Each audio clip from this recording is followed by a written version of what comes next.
Welcome back to this video series that I called My Journey to God in a Secular World. We left off the last time that I left a parish nearby that I was helping out when the pastor threatened me because I didn't preach the way he wanted me to preach. And but before I move on from there, I'd like to also say a few words that I talked about the Neo-Catechumenal way, because Pope Benedict told the Neo-Catechumen that they had to obey the liturgical books as all other Catholics, because the Mass is the most precious thing we have on the face of the earth. You don't play with it. He was saying we must seek what God wants. That's why Jesus established a church, not the way people want it. Because there's an incredibly great tendency today, as in all times, but more than ever now, that the main goal is to please the people, not what God wants, and to put aside, the Ten Commandments or anything else. And so, what I'm saying here, to explain that a little bit better, though, is that if the liturgical books, they explain how to say the Mass the way it should be said, but in the rules, very often, there are the exceptions. For example, there's the rule to keep the tabernacle at the center of focus, at the center of the church, in which in most churches there's no problem with that, at least structurally. But if you take a church like St. Peter's, that would not work out very, very well. So they put a nice adoration chapel on the side. The problem is people who not really want to what God wants, but what we want, what the community wants, they like G.K. Chesterton said several times, the exception becomes the rule because we want it the way we want it. There's no humility. They're not seeking what God wants, what I want. I decide. This is the way it ought to be. And so I'm saying that if a priest obeys the liturgical books the way it is written, and the exceptions only under those conditions given, it's a good reverent Mass. I was when I was young in California, Barstow, California, there was a priest in that parish, the whole city, 20,000, only one parish. There was a priest there that celebrated the Mass every day in Latin in the early 60s, and he celebrated the whole Mass in 15 minutes because his heart wasn't with it. Just get this job done with, And what I'm saying is that the real problem here is the heart.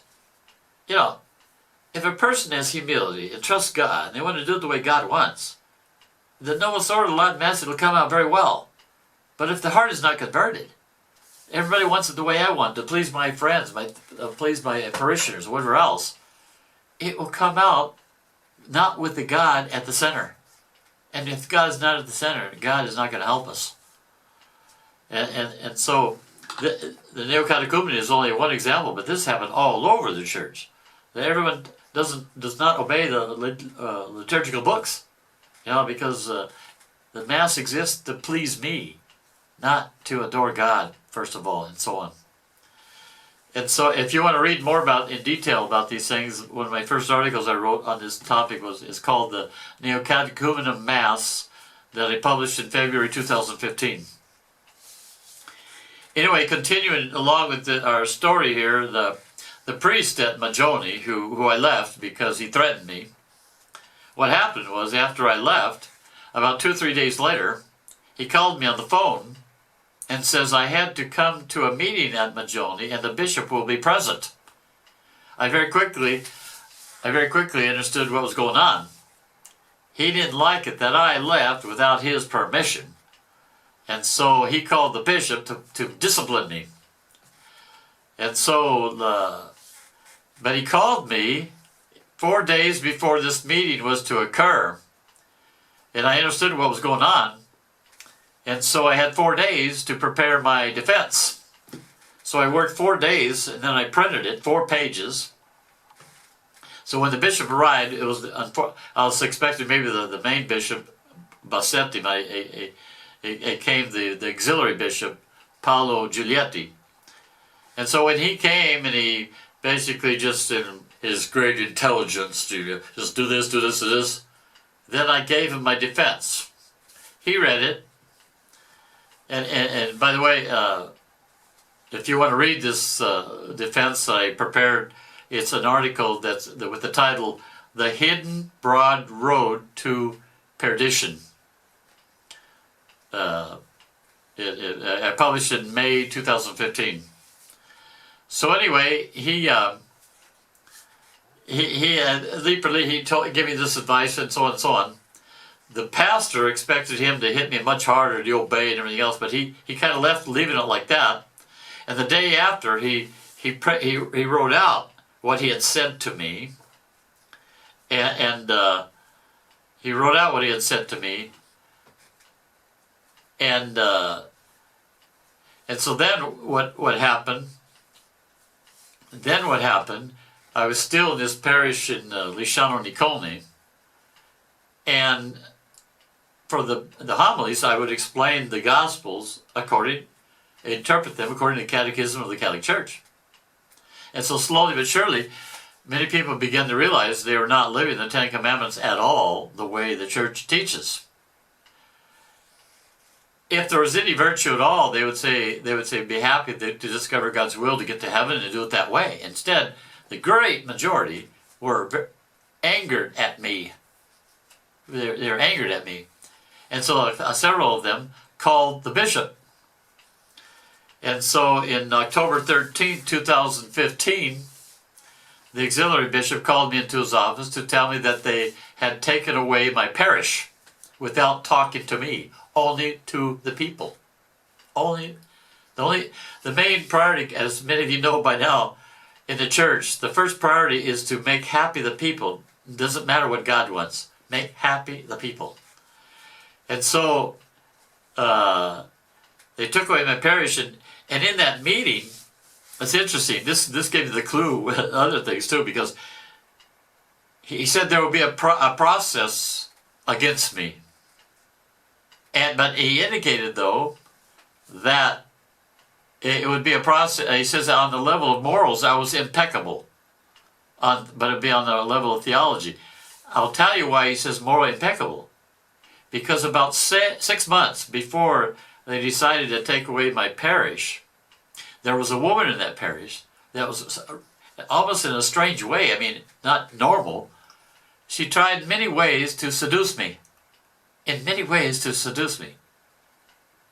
And I'm quite convinced that the bishop well knew about that, hoping that Father Joe would be seduced. So that, as a normal strategy, if people do like that, look, if you had sex with a woman in your parish, who are you to tell others to live the Ten Commandments? And the woman didn't succeed. Thanks be to God. And anyway, so he said there would be a process against me on the level of theology. And I says, well, when they do this process, can I defend myself with the Catechism of the Catholic Church? Oh yeah. And he said to me in that meeting, and this reveals very clearly their motive of the bishops today, the great majority of the bishops and priests today. He said, basically, like at baseball, 3 strikes and you're out. He says, I didn't get along with the pastor at Majolni, I didn't get along with the neo-catechumens, and I didn't get along with this parish at Lisciano Niccolni. 3 strikes and you're out.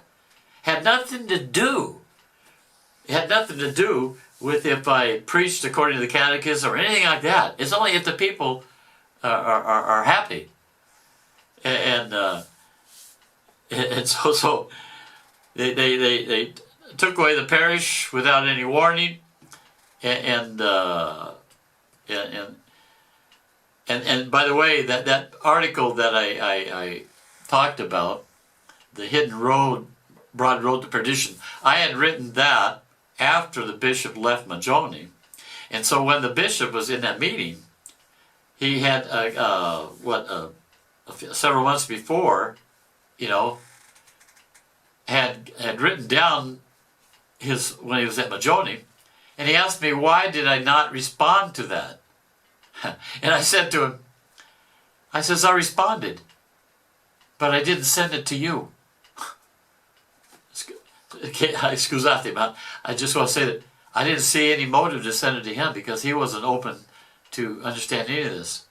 So I published it on the internet called The Hidden Broad Road to Perdition. And the interesting thing when I say he's basically a nice guy. In fact, this bishop, I knew him well before he became the bishop and so on. We were in a group of music together with the diocese, which we performed at a couple of places, even in the prison place and so on. So he's kind of a nice guy, and so when I said I didn't send it to him, he says, "Where is it?" And he immediately went to the internet to see this article. Immediately he wanted to read it. So anyway, later this bishop, he's called Bishop Paolo Giulietti. I'll go into that in the next video, how his promotion. So in the next video, may God bless you and Mary guide you.